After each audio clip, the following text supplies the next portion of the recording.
వే gold trusted gold buyers మీరు తాకట్టు పెట్టిన బంగారాన్ని విడిపించి ఈ రోజు ఉన్న మార్కెట్ ధరకు కొనబడను. నమస్తే, వెల్కమ్ టు ఇట్స్ యూటీవీ. నేను సిరాజ్.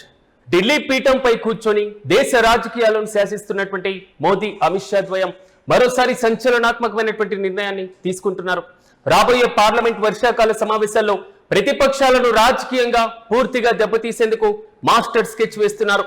130వ రాజ్యాంగ సవరణ బిల్లు రూపంలో మోదీ అమిత్ షా ద్వయం ఒక బ్రహ్మాస్త్రాన్ని సిద్ధం చేసేస్తున్నారు.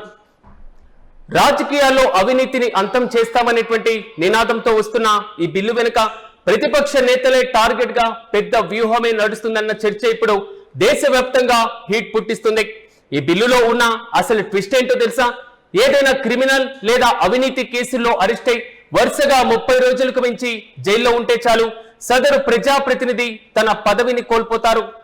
ఇప్పటికే దేశంలో ఏ అవినీతి కేసు చూసినా, ఈడీ లేదా సిబిఐ రైడ్లు చూసినా ఎక్కువగా విపక్ష నేతలే టార్గెట్ అవుతున్నారనే ఆరోపణలు కూడా ఉన్నాయి. ఇప్పుడు ఈ కొత్త చట్టం గనుక వస్తే ఒక్కసారి అరెస్ట్ అయి నెల రోజులు బెయిల్ రాకుండా జైల్లో ఉంటే చాలు, ముఖ్యమంత్రి కుర్చీ అయినా, మంత్రి పదవైనా, ఎంపీ ఎమ్మెల్యే పదవులైనా సరే ఊడిపోవడం ఖాయంగా కనబడుతుంది. అయితే ఈ బిల్లు ప్రధానమంత్రి, ముఖ్యమంత్రులు, మంత్రులందరికీ వర్తిస్తుందని చెప్తున్నా ప్రస్తుతం ఉన్నటువంటి పొలిటికల్ సినారియో చూస్తుంటే ఇది క్లియర్ గా ప్రతిపక్షాల నడ్డి విడిచేందుకు మోదీ సర్కారు తీస్తున్న వ్యూహాత్మకమైనటువంటి అడుగని స్పష్టమవుతుంది. ప్రధానంగా ఈ బిల్లు చట్టం కావాలంటే అంత ఈజీ కాదు. పార్లమెంట్ లోని ఉభయ సభల్లో 3/2 మెజార్టీ తప్పనిసరిగా అవసరం. మరి విపక్షాలు దీనికి ఊరికే వదిలేస్తాయా? ఖచ్చితంగా పార్లమెంట్ ను స్తంభింపజేయడానికి సిద్ధమవుతున్నాయి. వీరిలో ఎన్డీఏలోకి ప్రాంతీయ పార్టీల నుంచి కూడా మద్దతు లభించవచ్చు. కానీ మోదీ షా ప్లాన్ చాలా పక్కాగా ఉంది. సమావేశాల ప్రారంభంలోనే సంయుక్త పార్లమెంటరీ కమిటీ తన నివేదికను సమర్పించనుంది.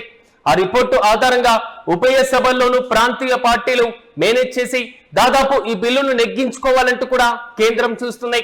ఒకవేళ ప్రతిపక్షాలు ఈ బిల్లును వ్యతిరేకిస్తే అవినీతిని అరికట్టేటువంటి చట్టాన్ని విపక్షాలు అడ్డుకుంటున్నాయంటూ కూడా ప్రజల్లో ప్రచారం చేయాలన్నది బీజేపీ హైకమాండ్ ప్లానింగ్ గా కనిపిస్తుంది.